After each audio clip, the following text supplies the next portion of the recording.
Genesis 42:18 to 43:34. On the third day Joseph said to them, "Do this and you will live, for I fear God. If you are honest men, let one of your brothers remain confined where you are in custody, and let the rest go and carry grain for the famine of your households, and bring your youngest brother to me. So your words will be verified, and you shall not die." And they did so. Then they said to one another, "In truth we are guilty concerning our brother, in that we saw the distress of his soul, when he begged us and we did not listen.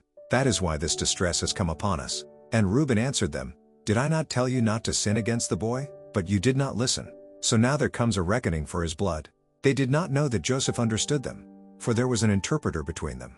Then he turned away from them and wept. And he returned to them and spoke to them. And he took Simeon from them and bound him before their eyes. And Joseph gave orders to fill their bags with grain, and to replace every man's money in his sack, and to give them provisions for the journey. This was done for them. Then they loaded their donkeys with their grain and departed. And as one of them opened his sack to give his donkey fodder at the lodging place, he saw his money in the mouth of his sack. He said to his brothers, "My money has been put back. Here it is in the mouth of my sack." At this their hearts failed them, and they turned trembling to one another, saying, "What is this that God has done to us?" When they came to Jacob their father in the land of Canaan, they told him all that had happened to them, saying, "The man, the lord of the land, spoke roughly to us and took us to be spies of the land. But we said to him, 'We are honest men. We have never been spies. We are 12 brothers, sons of our father. One is no more, and the youngest is this day with our father in the land of Canaan.' Then the man, the lord of the land, said to us, 'By this I shall know that you are honest men. Leave one of your brothers with me, and take grain for the famine of your households, and go your way. Bring your youngest brother to me. Then I shall know that you are not spies but honest men, and I will deliver your brother to you, and you shall trade in the land.' As they emptied their sacks, behold, every man's bundle of money was in his sack. And when they and their father saw their bundles of money, they were afraid. And Jacob their father said to them, 'You have bereaved me of my children. Joseph is no more, and Simeon is no more, and now you would take Benjamin. All this has come against me.' Then Reuben said to his father, 'Kill my 2 sons if I do not bring him back to you. Put him in my hands, and I will bring him back to you.' But he said, 'My son shall not go down with you, for his brother is dead, and he is the only one left. If harm should happen to him on the journey that you are to make, you would bring down my gray hairs with sorrow to Sheol.' Now the famine was severe in the land.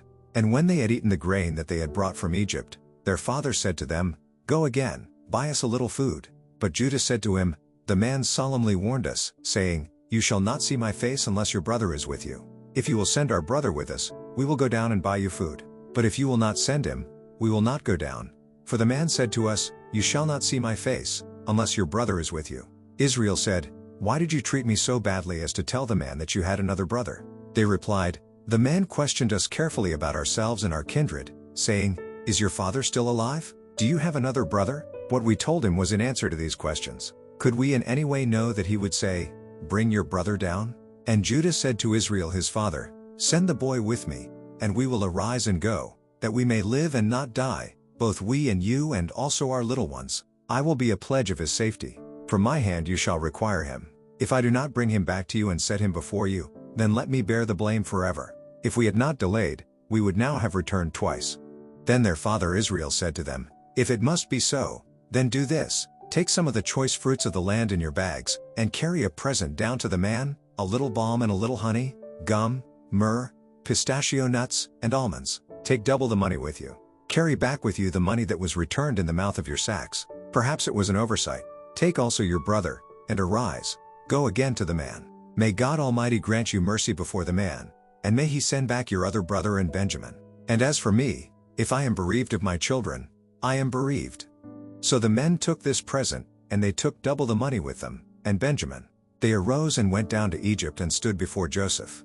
When Joseph saw Benjamin with them, he said to the steward of his house, 'Bring the men into the house, and slaughter an animal and make ready, for the men are to dine with me at noon.' The man did as Joseph told him and brought the men to Joseph's house. And the men were afraid because they were brought to Joseph's house, and they said, 'It is because of the money, which was replaced in our sacks the first time, that we are brought in, so that he may assault us and fall upon us to make us servants and seize our donkeys.' So they went up to the steward of Joseph's house and spoke with him at the door of the house, and said, 'Oh, my lord, we came down the first time to buy food.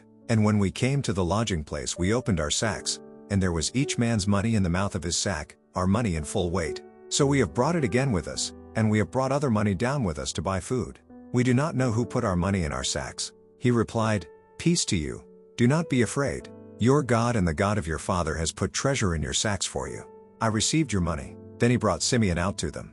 And when the man had brought the men into Joseph's house and given them water, and they had washed their feet, and when he had given their donkeys fodder, they prepared the present for Joseph's coming at noon, for they heard that they should eat bread there. When Joseph came home, they brought into the house to him the present that they had with them and bowed down to him to the ground. And he inquired about their welfare and said, "Is your father well? The old man of whom you spoke? Is he still alive?" They said, "Your servant our father is well. He is still alive." And they bowed their heads and prostrated themselves. And he lifted up his eyes and saw his brother Benjamin, his mother's son, and said, "Is this your youngest brother, of whom you spoke to me? God be gracious to you, my son."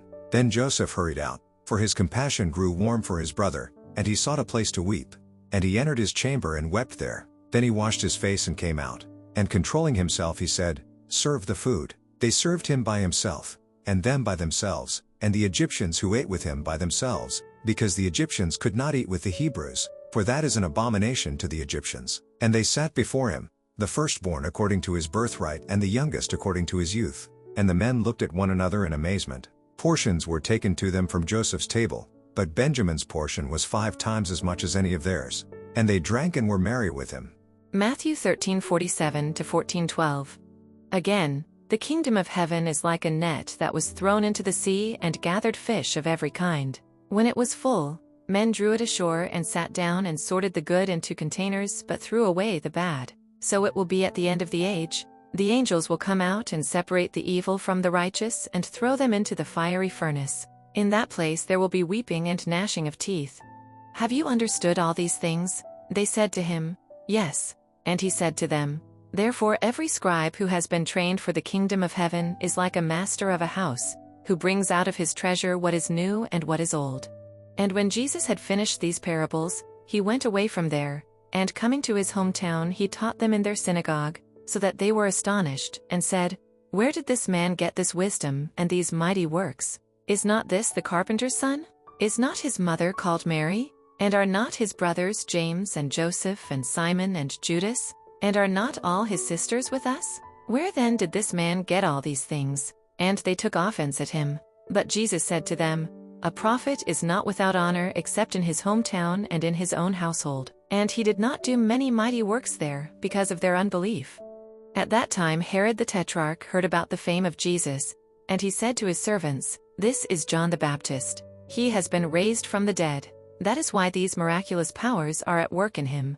For Herod had seized John and bound him and put him in prison for the sake of Herodias, his brother Philip's wife, because John had been saying to him, "It is not lawful for you to have her." And though he wanted to put him to death, he feared the people, because they held him to be a prophet. But when Herod's birthday came, the daughter of Herodias danced before the company and pleased Herod, so that he promised with an oath to give her whatever she might ask. Prompted by her mother, she said, "Give me the head of John the Baptist here on a platter." And the king was sorry, but because of his oaths and his guests, he commanded it to be given. He sent and had John beheaded in the prison, and his head was brought on a platter and given to the girl, and she brought it to her mother. And his disciples came and took the body and buried it, and they went and told Jesus. Psalm 18:16-36. He sent from on high, he took me. He drew me out of many waters, he rescued me from my strong enemy, and from those who hated me. For they were too mighty for me. They confronted me in the day of my calamity. But the Lord was my support. He brought me out into a broad place. He rescued me, because he delighted in me. The Lord dealt with me according to my righteousness.